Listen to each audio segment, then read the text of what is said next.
Hey CAFS crew, hope you guys are really well and you had a good day at school today. Just quickly jumping on Instagram, so huge welcome to you guys.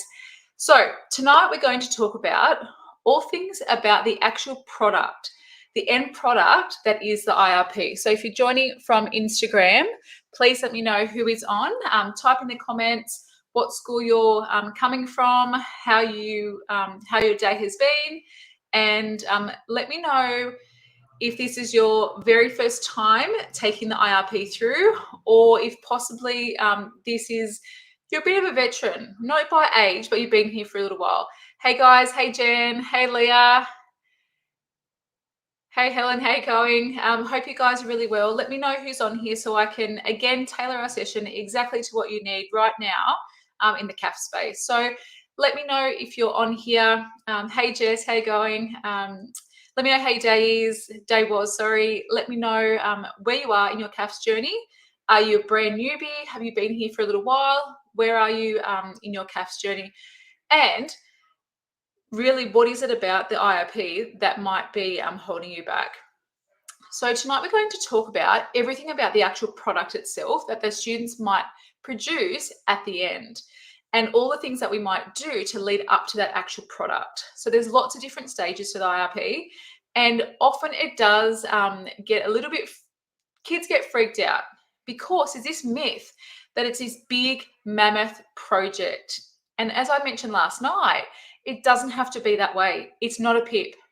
The IRP is an independent research project. It's not a PIP. It's not assessed by NESA. It's assessed by CAFS teachers in school. It's not assessed by NESA or NESA representatives, which are really HSE teachers anyway, but it's not externally assessed. And I think the more that we kind of get that in our head, the better we're going to be able to approach this project as just simply an assessment task. And it is just that, it's an assessment task. So I've got some props tonight. So we're going to show you a few little things, and I'm going to hopefully be able to give you some guidance about how you might tackle it just that little bit different. Hey Melinda, nice to see you. Hey Beck. So I asked you to bring your syllabus along. If you haven't, that's okay. I've got mine sitting here with me. So I want you to turn to page, I'm not sure what it is, I think 26 possibly. It's just a research methodology section. So in here, it says that the research methodology section should be focusing on two single outcomes. Two outcomes. That is it. I'll show you. Hello, Instagram. Hello, Facebook, if you can see that. Two simple outcomes that we focus on. So outcome 4.1 and outcome 4.2. And these read, you guys can read them along with me, justifies and applies appropriate research methodologies. That's the first one. And 4.2 is communicates ideas, debates, issues, and justifies opinions. Hey, Liliana, nice to see you.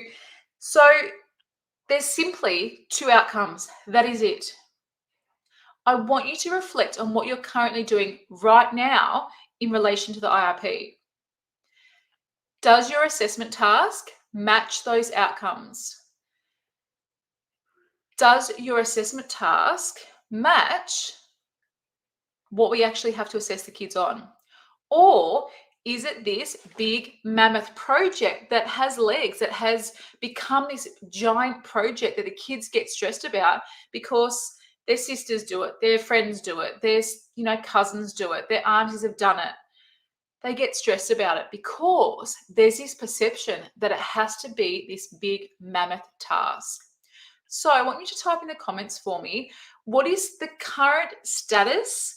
What is the current discussion around the IRP at your school? What is that perception? What is that idea that many of our CAF students talk about, or many CAFs teachers kind of come into the IRP, they're a little bit freaked out.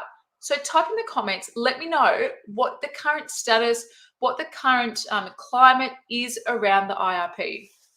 So I'll give you guys a couple of moments to do that, because I want to be able to tailor this to you guys. Hey, Belle, nice to see you. Belle has actually joined Strategic Approaches to the IRP. She signed up today, so a huge welcome to you, Belle. And we've had about 6 or 7 CAFS teachers who have already signed up for Strategic Approaches. So a huge welcome to you guys. I can't wait to welcome you guys into the program. It's going to be awesome. And the great thing is that we have so many people, so many CAFS teachers to be able to guide you through the process. Okay, so Leah, I'm freaking out. I don't know about anyone else. Don't freak out. It's okay. Seriously, don't freak out. Hey, Nick, nice to see you too. There's no point in freaking out because this is one small part of our course. As I mentioned last night, 20% of our school-based assessment needs to be based around the IRP, up to 20%. Hey, Mel, how you going? So with that in mind, it needs to reflect the time and the effort that is actually attached to this. The time, the effort attached to this particular assessment task. So what you need to be thinking about is, does your current assessment actually reflect what it should reflect? So back to those two outcomes. Outcome 4.1, outcome 4.2, does it really reflect that? Okay, Jess, you've said a more traditional approach, but I have tried one teacher facilitated a couple of years ago, and it was so much less stress for me and the students. I still want to learn more about this way. So Jess, if you've dabbled before, and I mentioned last night that we dabbled once in a group project, a group IRP, it kind of went a bit like that. But inside strategic approaches to the IRP, it's not just one thing. It's not just changing what we mark. It's not just changing the teacher facilitator part of it. It is literally making tiny tweaks, as I mentioned before to you guys, my CAFS crew, tiny tweaks to really go big with this.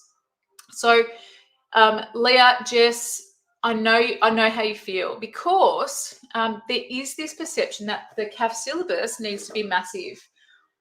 So I've got some show and tell tonight, a bit of a primary school teacher. So I've got some show and tell, and I want you to type in the comments before I do this, how big physically do you think the IRPs should look? And if you've been here for a while, let me know how they usually look. What do your IRPs usually look like in terms of a visual? Like, what is the actual size of your IRP when the kids hand it in? So what's the actual physical size of the IRPs that your students are currently handing into you? What is the current physical size of IRPs that you've seen before, that maybe your more experienced CAFS teachers have showed you before? Hey Liz, 20 pages. Yeah, excellent. I'm not sure who that is. Sorry. Your alias, I'm not sure what your first name is. Sorry. But yeah, 20 pages. Yeah, okay, keep going. What else do we have? What else has it looked like in the past? Bella, I want you to type in the comments, and Mel, because I know you guys are fairly experienced. You've been around for a while. How big does this IRP usually look with your CAFS crew? And I think you guys have me shocked. Leah, haven't seen one yet. Okay, good. So you might get a bit of a shock. Jess, I love that. You're about to see fat. Yes. Fat, big, massive. Okay, you ready? Okay, you're going to be shocked. Okay, you ready? The reveal. That is what traditionally used to happen in the IRP. Bound booklets, plenty of papers. They look like a comprehensive 30 to 40 page document, lots of findings and results. This,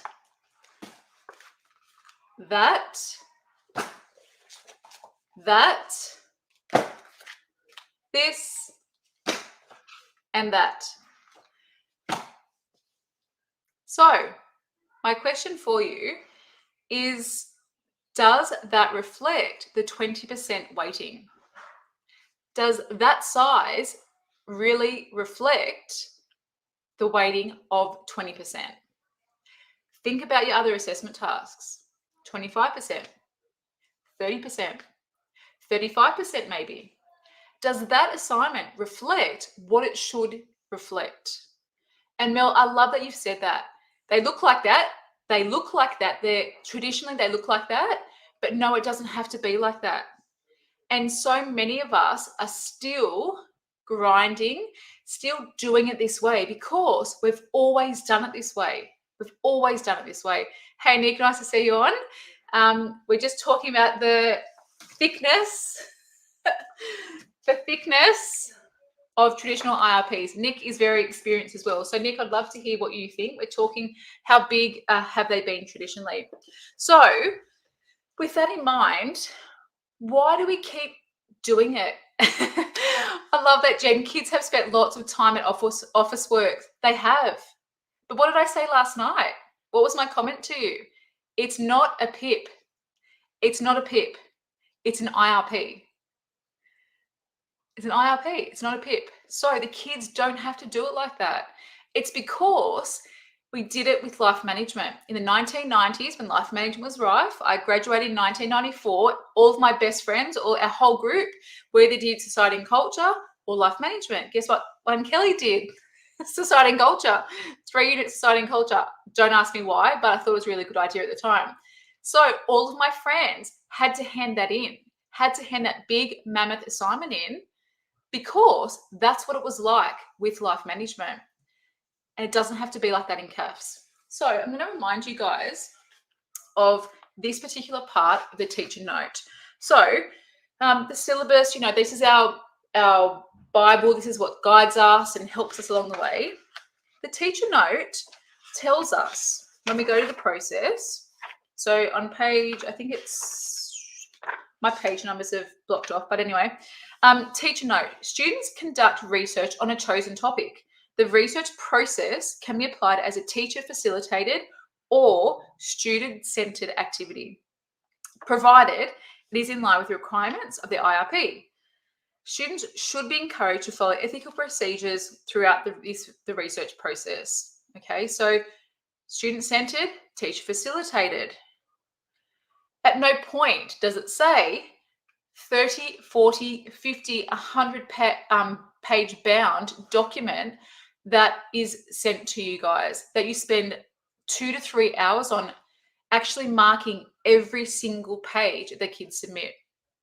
In a past life, I'm talking only a few years ago, many CAFS teachers were still getting the kids to submit introduction, getting the kids to submit the literature review, the methodologies, the results, the analysis, the discussion, the conclusion, the recommendations, the bibliography, the appendix.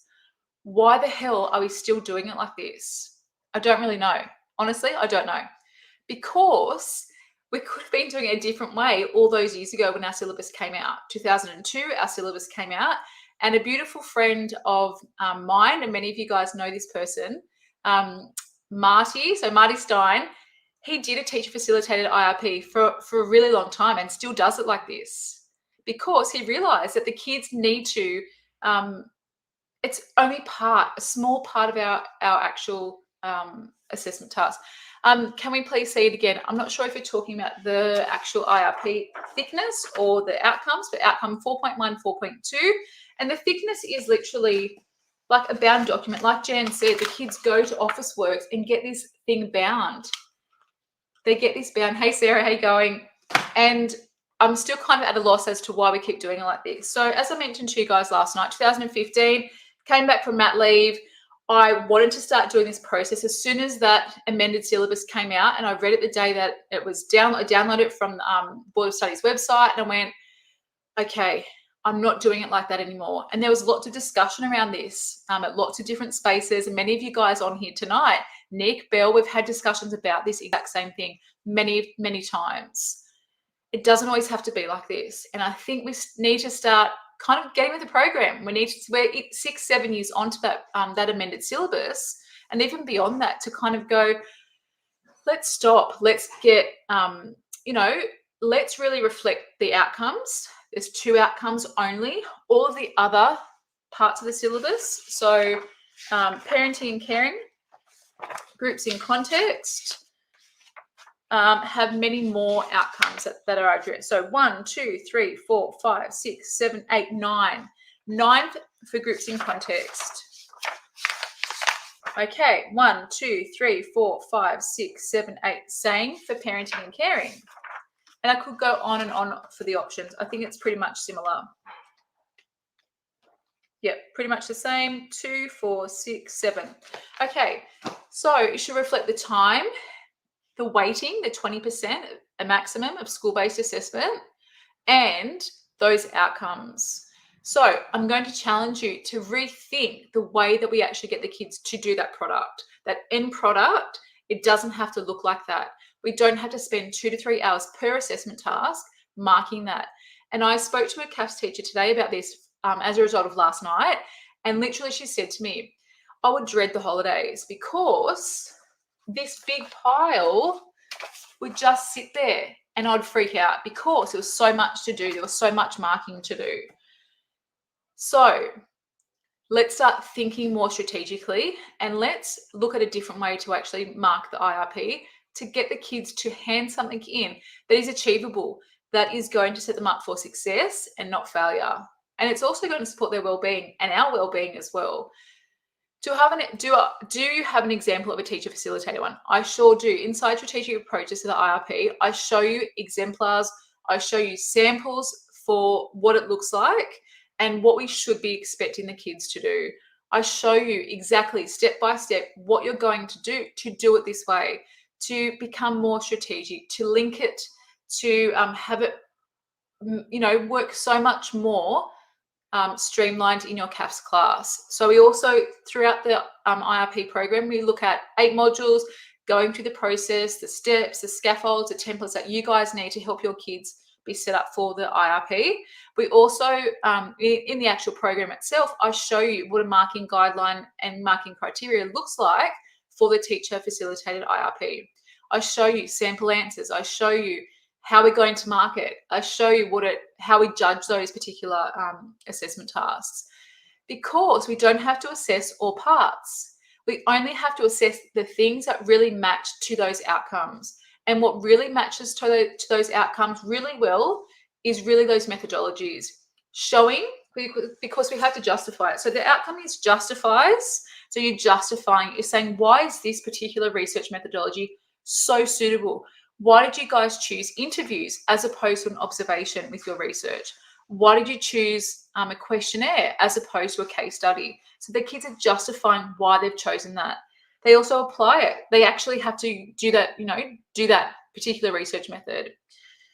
They then have to communicate their ideas, which is a little bit not airy-fairy, a little bit broad, I suppose.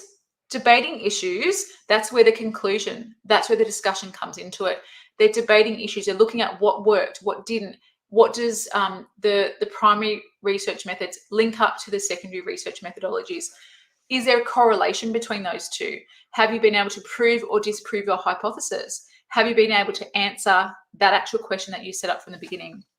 And then justifying your opinion, that conclusion, those recommendations that kind of really bring it all together at the end. So I want you to type in the comments for me, what questions do you have about what it might look like at the end, the teacher facilitated IRP? And before we finish off tonight, I'm also going to share you that this last little part of the actual product itself in terms of what we can do in a better way, a more strategic way. So let me know what you're thinking. Hey, Nick, nice to see you. Another Nick on. That's about 4 Nicks on. So let me know what you're thinking. Are there any light bulbs? Are there light bulbs going off? Do you have questions about this particular process? Because when we think about it, this way is not, we haven't been doing it for like 20 years. We've only really been doing it for the last, say, 6 or 7 years. But I can tell you, as the minute we did this at my school, so all girls Catholic school, we had 4 classes by the time I finished up at that school. I then took that process into a big senior school, 5 CAFS classes. It works. It works because the kids are more strategic. The kids are working together. The kids are assessed on these parts. They're not assessed as a group. They're not assessed on what they do in class. They're assessed on their individual ability to actually meet those outcomes more strategically, rather than assessing every single part that isn't necessarily relevant to those outcomes. So the last little gem I'm going to share with you tonight is about making strategic links to the CAFS course. So I'm just going to just going to, and I want those experienced CAFS teachers who are on here so Mel, Nicole, a few of the Nicks, Jen, maybe, Bell, I want you guys to write in their comments topics that you've seen before in CAFS, in your marking. So some of you guys have been around for a while, 16, 17, 14, 15 years. What are some topics that you see? And if you're new to CAFS, have a think about what you might have heard. What are your friends? What are your colleagues? What are they saying about the topics that you might have, their students might have been using?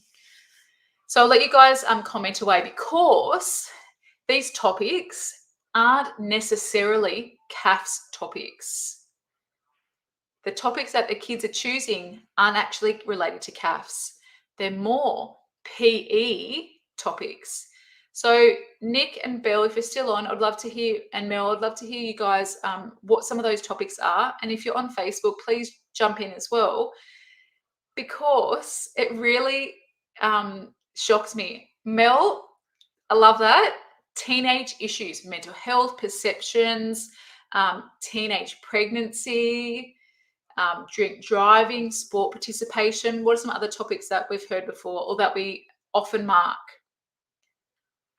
Any others that we've seen, we've heard, we've marked before? Because it needs to relate to CAFS. And I think for a really long time, I'm talking even when I first started teaching in 2004, my first HSE class was 2005, so I've been around for a little while. Often our topics weren't actually related to CAFS. They weren't strategic.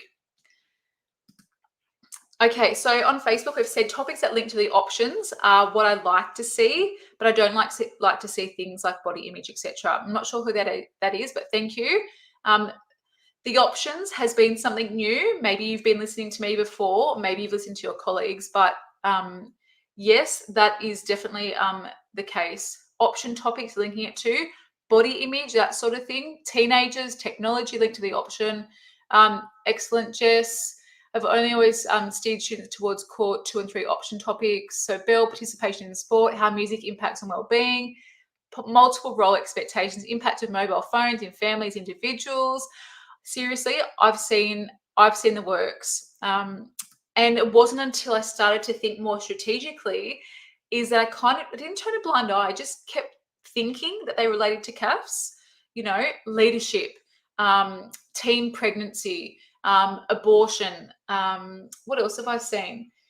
A lot of mental health issues. When you really think about it, they're PE concepts. Yes, we can link everything to CAFS. I know that, but often they're not really strategic. They're just simply topics. So what I've started to really advocate across New South Wales is linking our topic specifically to our content, the actual content that we have to teach, the content that our kids struggle with, the content that is actually part of our course. So in the strategic approaches to the IRP, I show you 4 main pathways that I would suggest, and many other CAFS teachers have trialed this way, to be more strategic about what they do, because we only have so much time with those kids. We literally have 4 terms. It's very precious, and we need to take advantage of every single minute that we have with those kids. So my approach now has been linking it to the option, linking it strategically to the option, and making that direct connection to what I'm actually going to focus on in that option topic. Because the option, you've heard me say it before, and I suppose not contradicting, but I say 2 things. The IRP and the option is a game changer. Get those 2 right and the kids are going to do well. But we need to be more strategic about what we do with that IRP. We take it for granted. So many of our topics are still not really CAFS related. They're more PE kind of well-being-ish, kind of skirting around the content-ish, but not actually specific things that we can really connect to. Do you teach the option before core 1? No, I teach research methodology first, but my next topic is the option because, great question, Mel, because I link my IRP to the option. Our data, and this is, I don't think I spoke about this last night, but our data is really valuable. you've heard me say it before, our data for our option is not in, can I say out loud, embarrassing, maybe? Under 8, under 7, under 5 for some of our options for the 15 marker. If you're part of Strive, you would have heard me bang on about this, but I don't know. I think there's something missing. So what we started to do, all girls Catholics, so I started to push for this to kind of go, our data doesn't lie. Our data is what is valuable. Let's link it to what our weaknesses are. Our weaknesses are the option. Yes, we get the range in the 15 marker. Our kids still did well, but the tail was so big. We really wanted to shift that tail up. And we always talk about that, increase the top, reduce the bottom, bring that tail up to increase your average across the course. So really making it strategic, linking it back to your area of weakness or something that you think the kids need to be enhanced with. Nick, so totally agree. We have been linking the IRP and the social impact of technology for years. So important. Fantastic. And I have taught 2 of the options, not family and societal, but we have connected to social impact of technology before. And that was the strategic connection. You talk about it early, you embed it, the kids know it, the kids become immersed in that option because that 15 marker is a game changer in CAFS. And if the kids don't get it right from the beginning, they're really, really setting them up for not failure, but they're setting themselves up in a way that is going to be really hard if they're not having those links all the way through. So I want you to type in the comments for me. What questions are you thinking? What's swirling around? What questions do you have about strategic approaches to the IRP? Many teachers have asked lots of questions about it. It is self-paced, but there'll also be an opportunity to have, I would love for it to be face-to-face, but Zoom sessions together where we get to connect. So at the beginning, in the middle, at the end, and anything we kind of see as a group along the way to what we can kind of do to enhance the process to make it really strategic for you guys. Because at the end of the day, people will work at their own pace. And that's what I love about technology. You know me from my courses now that I want to reach as many CAFS teachers across New South Wales. Kell Bell, many of us who are on here have presented across New South Wales before, but you had to be living in Sydney. The power of technology, we get to have this online. We get to be working on it at our own pace in a timely manner that suits us. Love the scope and sequence suggestion. Yeah, Jess, it's been a game changer. I also talk about what happens next, but probably leave it to another night. But being strategic about what you do next, maybe groups in context and parenting finishing up. But let me know if you have any questions as we round off. I don't want to spend too much more of your time tonight because we have lots more learning to do. Tomorrow night is a whole hour talking about this whole process, what it looks like, unpacking it, showing you guys some templates and resources that I have developed for strategic approaches to the IRP and how I use a step-by-step, 4-step process to really make a huge difference, a huge connection inside the IRP, because it's there, it goes really quickly, but it can also be so much more enhanced. So let me know if you have any final questions before we finish up tonight. Please hop on tomorrow. Inside Zoom we're going to be, so I will try to kind of, if you're part of the email, you'll have access to the recording. So if you're not part of that yet, you can head to the Learn, sorry, thinking of the link, thelearnnet.com/IRP success to have access to the Zoom where I'll be live. You'll be able to see my face. You'll be able to interact and ask questions along the way. Hey, Sam, nice to see you. So any questions for me before we finish up? Can I get you guys to choose an emoji that has represented some of the learning that you've had tonight? What are you thinking? What emoji do you think might represent your current thinking? Things swirling around your head, because I know that we probably are thinking that, okay, all right, what's Kell making us think? What's Kell making us do this time? What is something that we can really change? So choose an emoji that best represents your learning tonight, because I can guarantee you, when you start to move towards this IRP facilitated process, it's going to be really big game changer. Okay, some star emojis, hands clapping bell, some smiley faces, excellent. All right, guys, so if you don't have any questions for me, you know where to find me. Send me a DM on Instagram, send me a message on Facebook.